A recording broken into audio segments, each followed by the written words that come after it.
FA-52 수출 판로를 확대하면서 결국 정규 전투기들과 경쟁을 하는 시기다. 물론 2년 전에 필리핀 마닐라 ADAS 2016에서도 JAS-39 전투기 SAAB-4가 FA-50을 견제하는 모습을 보였다. JF-17은 FA-50와 비슷한 공허 중량과 최대 이륙 중량을 갖는 항공기이지만 BVR 교전, SD-10 공대공 미사일, 과 공대함 스탠드 오프 공격, C-802AK 공대함 미사일, CM-400AKG 초음속 공대함 미사일, SEAD, MAR-1 대레이더 미사일, CM-102 대레이더 미사일 능력을 보유한 항공기이며 자체 방어를 위한 ECM 체계, KG-300G 전자전 포드까지 사용할 수 있는 다목적 전투기이다. 트자스 MK-1A에는 FA-50과 마찬가지로 F-404 엔진, F-404-GE-IN-22 탑재되는데 이는 이미 말레이시아 공군이 F-404 엔진을 탑재한 A-18D 전투기 8대를 운용하고 있다는 점에서 높은 평가를 받을 수 있는 요인이다. 반면 JF-17에는 말레이시아 공군이 운용하다가 예비 항공기로 전환한 MIG-29N2 RD-33 엔진의 파생형인 RD-93 엔진 탑재. FA-52 F-404-GE-102 엔진은 FADEC 엔진 제어 채널과 애프터버너를 모두 이중화함으로써 신뢰성을 더욱 향상시켰다는 점이 강점이다. 트자스는 FA-50과 공허 중량과 최대 이륙 중량 면에서 큰 차이가 없는 LCA, 라이트 컴뱃 에어크래프트이다. 이처럼 그동안 경공격기와 리프트, 리드인 파이터, 시장 위주로 판로를 확대해온 FA-52이 이제 정규 전투기들과 경쟁하면서 추가 성능 개량을 필요로 하고 있다. FA-52 채공시간 증가는 이미 FA-50 항공기를 도입한 해외 운용국에서도 필요성이 제기되고 있다. 그리고 해외 수출뿐만 아니라 한국 공군 여건을 감안하더라도 FA-52 채공시간 증가 개량에 대해 적극 고려를 할 필요가 있다. 한국 공군에서 CAS 임무는 대개 로우엔드 전투기인 FA-50 60대와 100대 이하의 F-52, F가 담당하고 있다. 이 중 제29 전술개발전대의 가상적기로 운용되는 항공기와 제1전투비행단의 F-5F를 제외하면 실질적으로 CAS 투입 가능한 로우엔드 항공기 가용 숫자는 더욱 줄어들게 된다. 장차 로우엔드 전투기 세력으로 FA-50 60대이며 FA-50 60대도 CAS 임무만 전담하는 것이 아니기 때문에 가용 CAS 세력은 장차 크게 김소하게 될 것이다. 이는 공군의 공지 전투 여력이 지금보다 더욱 부족하게 될 것이다. FA-50 역시 공대공 임무를 부여받는다.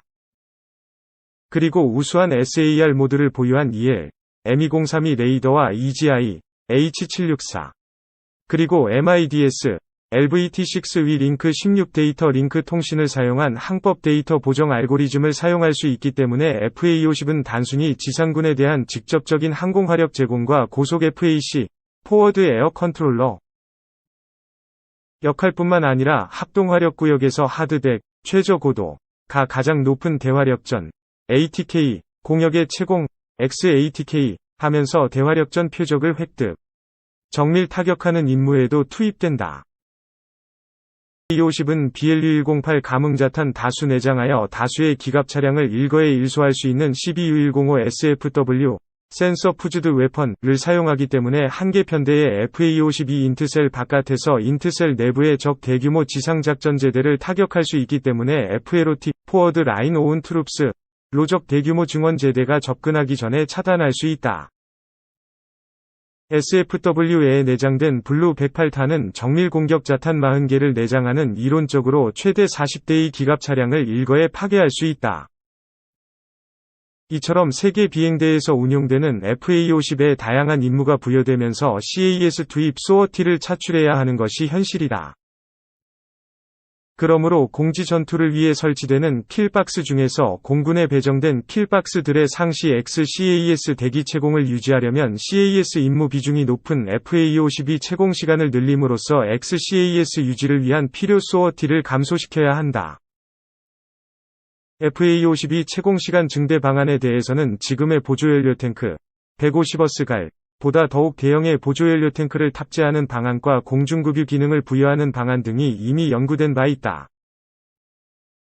공중급유 기능을 부여하는 방안에 대해서는 미 공군 TX 사업 T-50A에 적용된 것과 같이 FA-252 캐노피와 수직 미익 사이에 공중급유 리셉터가 포함된 구조물을 결합하고 해당 구조물의 리셉터가 직접 동체 내부 연료 탱크와 연결되도록 하는 방안과 기수 근처에 공중급유 프로브를 설치하는 방안이 연구되었다. 즉 플라잉 붐 급유 방식과 프로브 앤드 드로그 방식이다.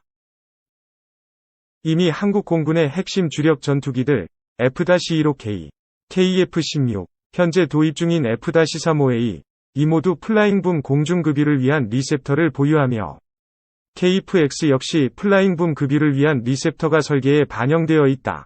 인도네시아의 IF-X에는 리셉터 대신 수납식 공중급유 프로브 보유 예정.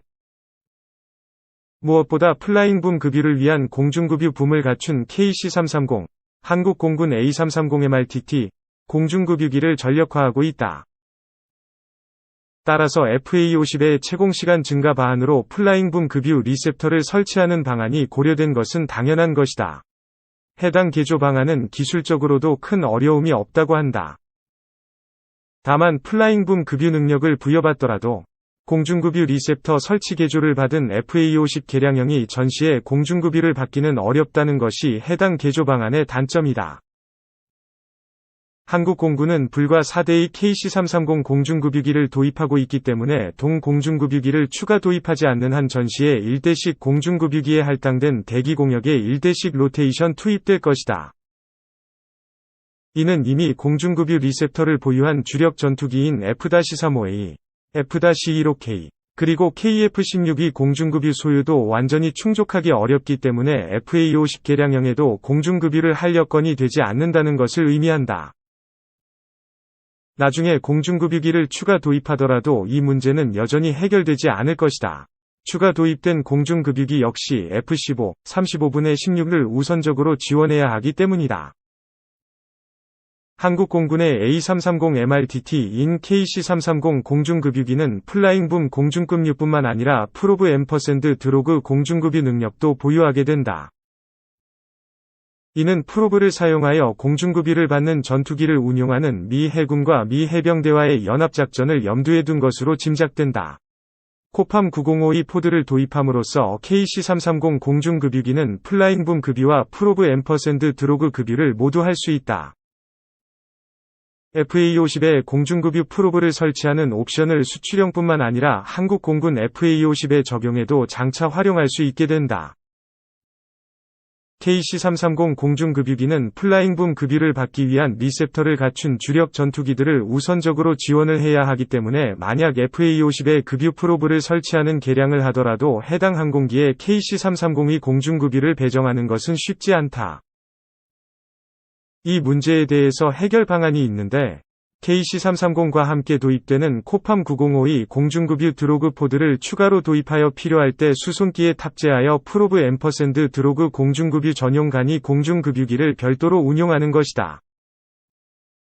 이는 이미 보유한 수송기의 날개에 공중급유 포드를 탑재하여 필요할 때마다 프로브 앰퍼샌드 드로그 급유 전용 공중급유기로 사용하기 위한 장비품만 도입하는 것이기 때문에 공중급유기를 신규 도입하는 것보다 비용이 더욱 저렴하다.